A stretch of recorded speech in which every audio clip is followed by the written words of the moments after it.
So what's up mga kagusla? So for today's video, mga kagusla, magluto ta kung atong isuwa karong adlaw mga kagusla, kay kagusla lagi ko kagusla. Kay gigusla na ko mga kagusla no, so mao ning atong isubak. Ato subak ko isda, pritong isda, nya na atari mga utan nga sitaw ug kalabasa.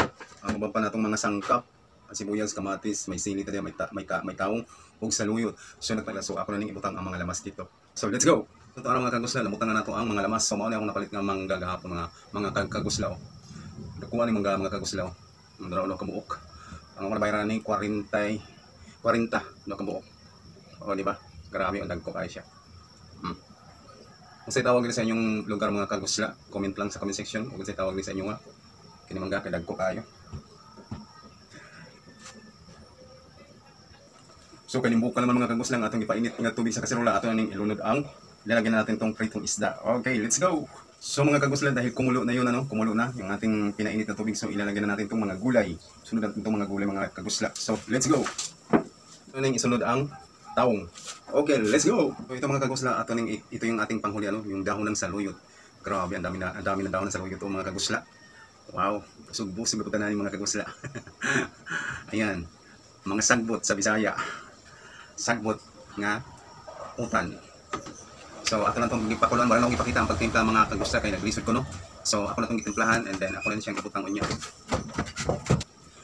So mga kagusla, mga kagusla, isusunod na natin itong dahon ng saluyot dahil kulong-kulo na yung ating niluluto. Grabe mukala mga kagusla. So let's go! So mga kagusla, luto na. So luto na ang atong utan nga gisumakag pritong isda. So dili na ta maglugay-lugay mga kagusla kay gigusla na ko. Sugdanan na tunid kaon mga kagusla. Mga utan yung mga kagusla. Kaon na. Marami guys sa mga kagusla, init po kayo. Marami sabaw. Mo yung paborito mga kagusla, mga utang gyud kini mga dahon. Init ay. Sa mga kagusla. Wow, nagaso-aso pag atong kuan, atong utan. Wow, green na green. Green na green mga kagusla ang ating gulay, ang ating dahon ng saluyot. So kain na tayo mga kagusla. So ang ibig sabihin ng mga kagusla is gutom na sa Tagalog, kagusla. Sa Bisaya, kagusla. So mga untan nyo, akong tani kakamain ko sana kaya lang mainit no. So let's go, kain na tayo. Sabaw, sarap.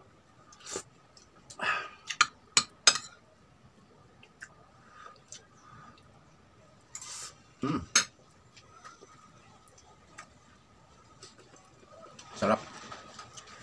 Pag mga gulay talaga mga kagusla, grabe sarap.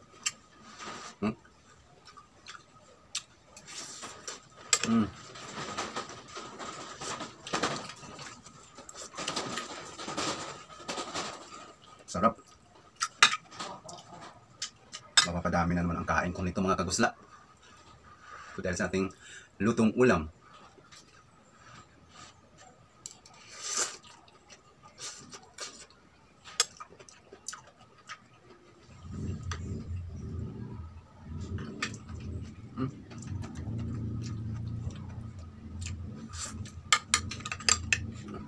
Taong.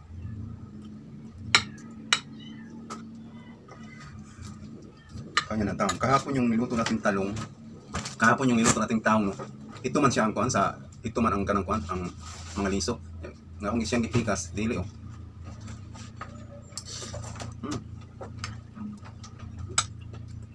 Grabe sarap.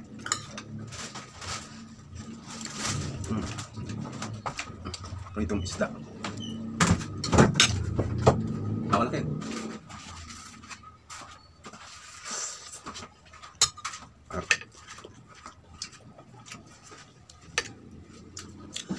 Mga kagusla, ganito lang ang ulam sa probinsya mga kagusla. No, simple lang talaga mga ulam nandito sa probinsya mga kagusla.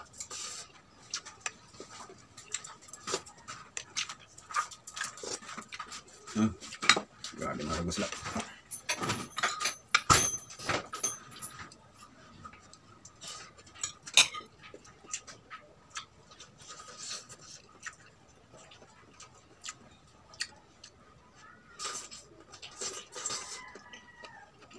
Sarap. May agudot. Sabi pa sa walay.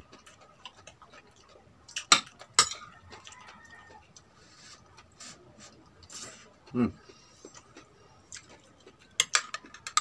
Okra. Hmm. Pabe. Sarap.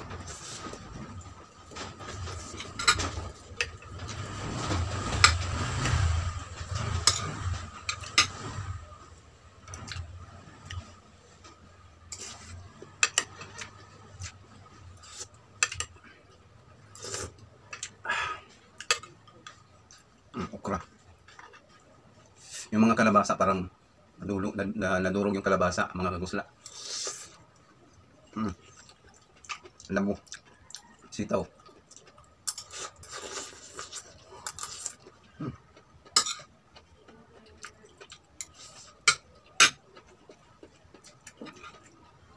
So kukunin natin yung mga dahon-dahon, mga kagusla, para lalamig siya. Ayan o, mausok pa kasi yan. Kuha na tayo ng mga gulay, ipapatong natin dito sa ating kanin. Ayan.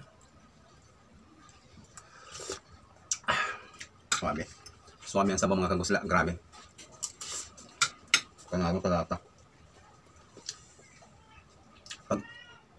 Pag ganito talagang ulam ko, mapaparami ang kain ko mga kagusla, grabe.